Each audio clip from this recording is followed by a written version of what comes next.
Қайырлы күн, спорт кезет бағдарламасы және оның жүргізушісі мен Еділ Зарина. Бүгін спорт және дене шынықтыру саласы бойынша ең үздік бапкерден сұхбат алатын боламыз және дарынды оқушылармен жүргізілген жұмысқа назар аударамыз. Ендеше кеттік.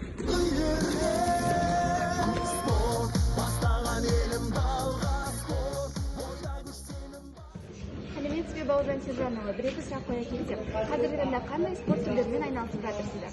Сәлеметсіз бе? Біздің қазіргі таңда айналысып жатқан спорт түрі бұл грек-рим күресі. Грек-рим күресі олимпиадалық спорт түрі болып есептеледі. Бұл спорт түрімен елімізде беделді балуандар жеткілікті тоқтала келетін болса, олар Жақсылық Шкентері, Дәулет Өліханов, Тұрбақ Теңізбаев секілді ағаларымыз бар. Жалпы бапкер ретінде алдыға қойған мақсатыңыз қандай?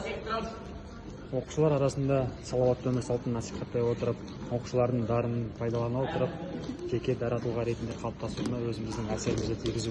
Қазіргі таңда біздің мектептен Рахат бір орта мектебінен 14 оқушы қатысуда, солардың ішінде аудандық, облыстық, республикалық жарыстардан жүлдегерімізде аз емес.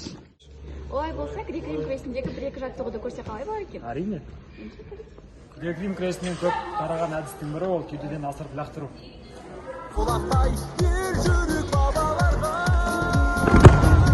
Грек-рим жаттығуларының әдістерін тамашаладық. Осы Рахат орта мектебінен 14 оқушы қатысып жатыр дедіңіз, солардың сұхбат алсақ?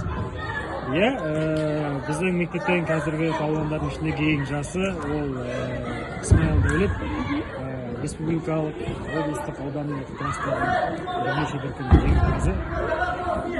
Сәлем, Дәулет, сұхбат алсақ, осы грек-рим күресін таңдауға не себеп болды? Сәлеметсіз бе? Мен грек-рим күресін таңдаған себебім Жақсылық Шкентері, Дәулет Өліханов ағаларым сияқты әлем чемпионы болғым.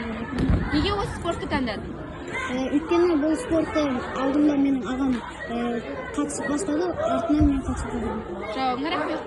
Берген сұхбаттарыңызға көп рахмет. Алда тек жетістіктер көп болсын.